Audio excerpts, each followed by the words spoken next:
എണീക്കണം, നേരായി.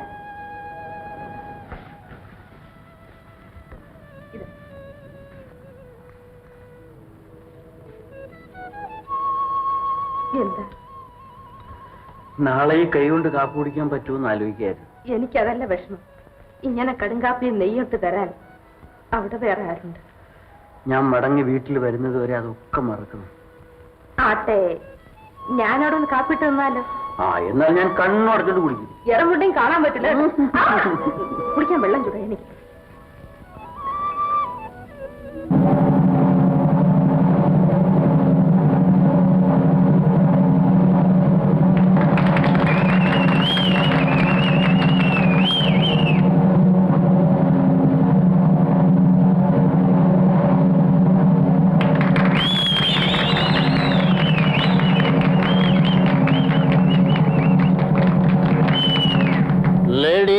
ജെന്റിൽമാൻ, മാന്യ മഹാജനങ്ങളെ, നാങ്ക പല രാജ്യങ്ങളിലും പോയി സർക്കസ് ആടിയിട്ടുണ്ട്.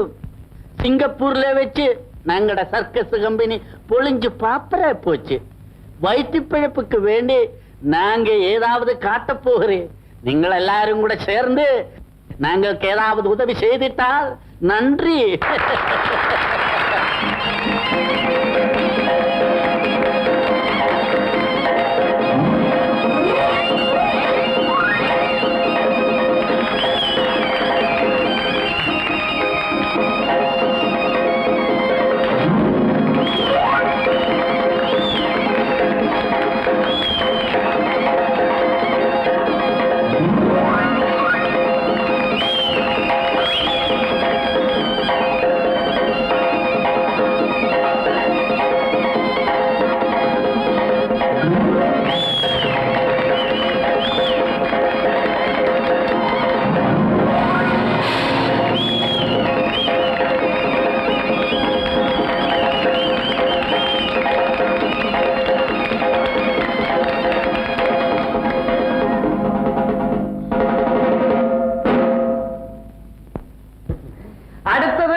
First class dance. ₹1. അല്ലവന്റെ പണല്ലേ, നിങ്ങൾക്ക് എന്താ നഷ്ടം? ഞാൻ അപ്പൊ സാറല്ലേ നോടി വന്ന് എന്റെ പുതപ്പിന്റെ ഉള്ളിൽ കയറിയത്? ഓ, അപ്പൊ നീ എന്നെ മറന്നിട്ടില്ല കൊച്ചു കള്ളി. അങ്ങനെ മറക്കാൻ ഒക്കുമോ സാറേ? നിന്നെ ഞാൻ സ്റ്റാൻഡിൽ പിടിച്ചോളാം കേട്ടോ. പെട്ടിയും കിടക്കയും അവിടുത്തെ വണ്ടി കൊണ്ടുപോയി. അച്ഛാ, പോയിട്ട് വാ മോനെ. ഈശ്വര വിചാരത്തോടു കൂടി ജോലി ചെയ്ത് നല്ലവനെന്ന് പേരെടുക്കാം. അച്ഛന്റെ അനുഗ്രഹം ഉണ്ടെങ്കിൽ എല്ലാം നടക്കും. മണി, മോനെ അച്ഛൻ പോയിട്ട് വരട്ടെ. സമയത്തിന് ആഹാരം കഴിക്കണം, ചെന്നാൽ ഉള്ള എഴുത്തയക്കണം. മോനെ, രാഹു കാലമാകാറായി, അതിനു മുമ്പ് പുറപ്പെടണം.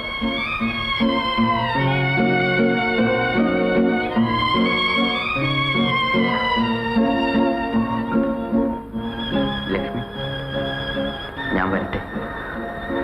എന്റെ ഹൃദയം എപ്പോഴും നിന്റെ കൂടെ ആയിരിക്കും. ഇത് മോൻ, ഇത് അമ്മയ്ക്ക്.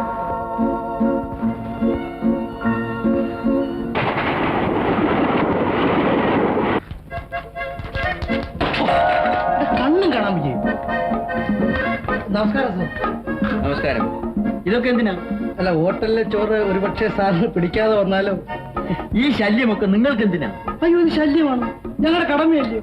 സാറ് വന്നിട്ടുണ്ടെന്നറിഞ്ഞ് എന്റെ പെങ്ങള് പറയാ, മേലാ ഞങ്ങളുടെ വീട്ടിൽ നിന്നേ സാർ ആഹാരം കഴിക്കാവൂ. നിങ്ങളുടെ സിസ്റ്റർ എന്നെ അറിയുമോ? അറിയണ്ട, അവൾ ഓപ്പണ്. ഞാൻ സാറിന്റെ കമ്പനിയിലെ കാശാണ്. സാറ് മാനേജരാ, ആ ഒരു പഴക്കം മാത്രം. ഓഹോ, അല്ല സാർ, ഇതെന്റെ പെങ്ങളുടെ കൈ കൊണ്ട് പാചകം ചെയ്തതാണ്. ശരി, ഇന്ന് ഞാൻ കഴിക്കാം. പക്ഷേ മേലാൽ ഈ ബുദ്ധിമുട്ട് അവർക്ക് വേണ്ടെന്ന് പറഞ്ഞേക്കും. സാറ് ഞങ്ങളുടെ വീട്ടിലൊന്ന് വരികയും കൂടെ ചെയ്താൽ അത് ഞങ്ങൾക്കൊരു മഹാഭാഗ്യമായിരിക്കും. ആ, അതൊക്കെ സൗകര്യമായിട്ട് വരാം. കേരളത്തിൽ നിന്നും വന്നിട്ടുള്ള എല്ലാ മാനേജർമാരും ഞങ്ങളുടെ വീട്ടിൽ വന്നിട്ടുണ്ട്. ഞാൻ വരാം. ആ, പിന്നെ അക്കൗണ്ട്സ് ഒക്കെ അപ് ടു ഡേറ്റ് ആയിരിക്കണം. അയ്യോ, അത് പറയാറുണ്ടോ? കമ്പനിപരമായി കേരളത്തിൽ നിന്നൊരു മാനേജർ വന്നിട്ടുണ്ടെന്ന് അറിഞ്ഞ് കമ്പനി ജോലിക്കാരുടെ എല്ലാം നെഞ്ചു പടപടാ ഇടിക്കുകയില്ല. അതൊക്കെ തീർന്നില്ലേ? ഇപ്പോഴും ചില ചില്ലറ ഇടികളൊക്കെ നടക്കുന്നുണ്ട്.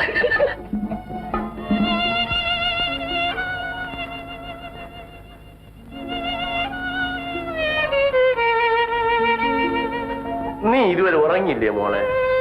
ഇല്ല. എന്തുകൊണ്ട് ഉറങ്ങിയില്ല? ഉറക്കം വിളിച്ചാൽ ദേഹം ക്ഷീണിക്കും. കൊടുക്കൻ രാജം വരുമ്പോ അവൻ എന്നെയായിരിക്കും കുറ്റം പറയുന്നത്. അച്ഛൻ ലക്ഷ്മിയെ നോക്കിയില്ല, ഗൗനിച്ചില്ല എന്നൊക്കെ. കിടന്നുറങ്ങ. അമ്മാവൻ എന്താ ഉറങ്ങാത്ത? ഞാനും അവനെ തന്നെ വിചാരിച്ചുകൊണ്ട് കിടക്കുകയായിരുന്നു മോളെ. രാജം പോയതിനു ശേഷം ഈ വീട് ഉറങ്ങിപ്പോയി. ഇല്ല മോൻ, നാളെ വരും. അച്ഛന് ഇതുവരെ പിരിഞ്ഞിരിക്കാത്ത കുഞ്ഞല്ലേ, അവനും കാണും വിഷമം. ആ, നീയും കൂടെ കിടന്നുറങ്ങിക്കാം. പാടിയ മോളെ. എടാ രക്ഷ, വാ വന്നിട്ട്.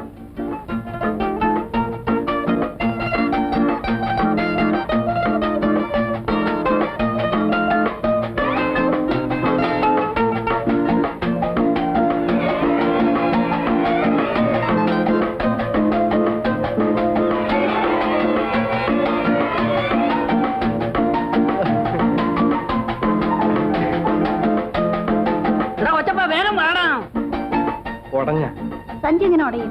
അല്ല, ഞാൻ വിചാരിച്ചു വല്ല കുപ്പിയോ മറ്റോ ആയിരിക്കും. എന്ത് വേണം അവിടെ വായി നോക്കിയിരിക്കുന്നത്? ഇങ്ങോട്ട് വാടാ. അതിന് റിക്ഷാക്കാരൻ വരണ്ടേ ആശാന്? എടാ, നീ അവിടെ ഇരിക്കടാ. ഇന്ന് ഒരു ബീഡി എല്ലാം വലിച്ചേച്ച് പോയാൽ മതി. എന്നാ ബീഡി.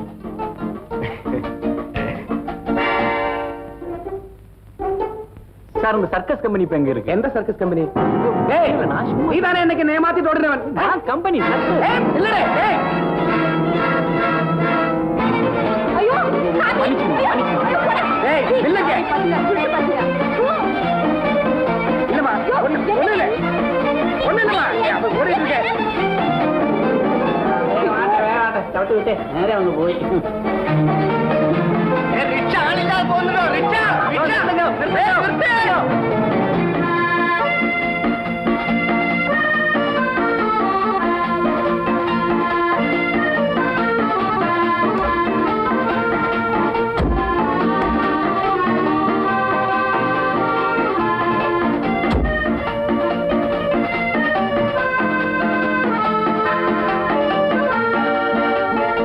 വാസന്തി, വാസന്തി, സാറിന് ഇരിക്കാം. ഇതാണ് സാറിന്റെ വീട്. എന്റെ വീട്. ഞാൻ ഓപ്പണാ.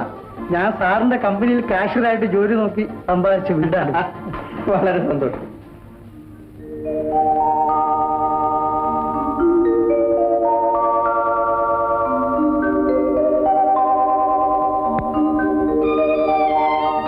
നിങ്ങൾ തമ്മിൽ അറിയുമോ? കൊള്ളാം, മറക്കാനിപ്പോ. ട്രെയിനിൽ വെച്ച് ഞങ്ങൾ ഒരു എലിയും തമ്മിലുള്ള സമരം. ഓ, അത് സാറായിരുന്നു. അത് ഞാൻ അറിഞ്ഞു. നിങ്ങളുടെ സഹോദരി എവിടെ? ഇതാണിക്കുന്നു വാസന്തി. ഞാൻ വിചാരിച്ചു പ്രായമായ ഒരു സ്ത്രീ ആയിരിക്കും. ചെറുപ്പക്കാരികളെ വിരോധമാണോ? അതല്ല, ആഹാരമൊക്കെ പാകം ചെയ്ത് കൊടുത്തയച്ചപ്പോ ഞാൻ വിചാരിച്ചു പാകത വന്ന ഒരു സ്ത്രീയാണെന്ന്. ഇവള് എന്റെ വകയിലൊരു സിസ്റ്ററാണ്. സ്വന്തക്കാരായിട്ട് ഞാനല്ലാതെ വേറെ ആരുമില്ല. സിറ്റിയിൽ വളർന്നതുകൊണ്ട് ഒരല്പം ടിപ്ടോപ്പാണ്.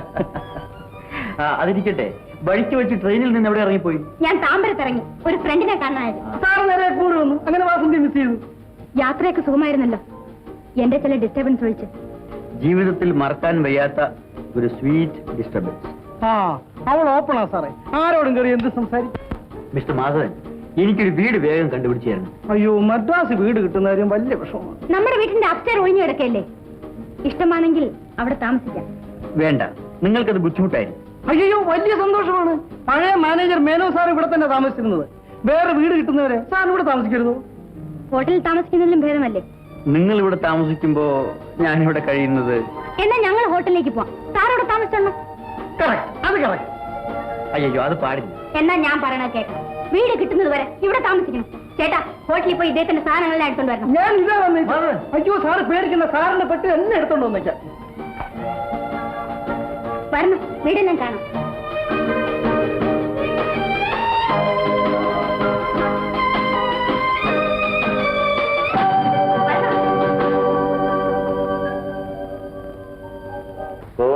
എന്തോ നാളെ 7:30 വെളുപ്പിന് എണീറ്റ് ആ ജോലിക്കാരെല്ലാം വിളിച്ച് പാടത്തിൽ പോയി എല്ലാ കാര്യവും നോക്കിക്കോണം. നാളെ കൊണ്ടുതന്നെ ആ ജോലി ചെയ്തു തീർക്കണം കേട്ടോ. അമ്മാവ, ഇവൻ എന്ത് പറഞ്ഞിട്ടും കേൾക്കുന്നില്ല. ഇപ്പൊ അവൻ അച്ഛനെ കാണണം. അത്രേ ഉള്ളടാ മോനെ. മോൻ എന്ത് വേണം? അച്ഛനെ കാണണം. അപ്പൂപ്പൻ നാളെ കാലത്ത് മോനെ കൊണ്ടുവന്ന് അച്ഛന്റെ വീട്ടിൽ കൊണ്ടുവന്ന് അത് മതിയോ? അമ്മ വരാൻ മോനെ. അവനെ മാത്രം എന്തിനു കുറ്റം പറയണം? രാജം പോയതിനു ശേഷം നിന്റെ മുഖത്തും തെളിച്ചം കാണുന്നില്ല കുഞ്ഞെ. എങ്ങനെ ഉണ്ടാകുമെന്നേ ശരിക്കും ഉണ്ടിട്ട് പോലുമില്ല. ഞാൻ ദിവസവും പറയും, കേൾക്കണ്ടേ? ആഹാ, എന്നാൽ ഒരു കാര്യം, നാളെ മുതൽ നീ എന്റെ കൂടെ ഇരുന്ന് ഊണ് കഴിക്കണം, അല്ലെങ്കിൽ ഞാനും പട്ടിണി. നിങ്ങൾ രണ്ടുപേരും ഉണ്ണുന്നില്ലെങ്കിൽ ഞാനും ഉണ്ണണില്ല. അങ്ങനെ നമുക്ക് ഇവിടെ ഒരു പട്ടിണി സത്യാഗ്രഹം നടത്തണം. അതെ അതെ അതെ, ഒടുവിൽ രാജം വന്ന് ഇതിനൊരു ഒത്തുതീർപ്പ് ഉണ്ടാക്കണം. അത് തന്നെ പോലെ അച്ഛൻ വന്ന് ഒത്തുതീർപ്പ്.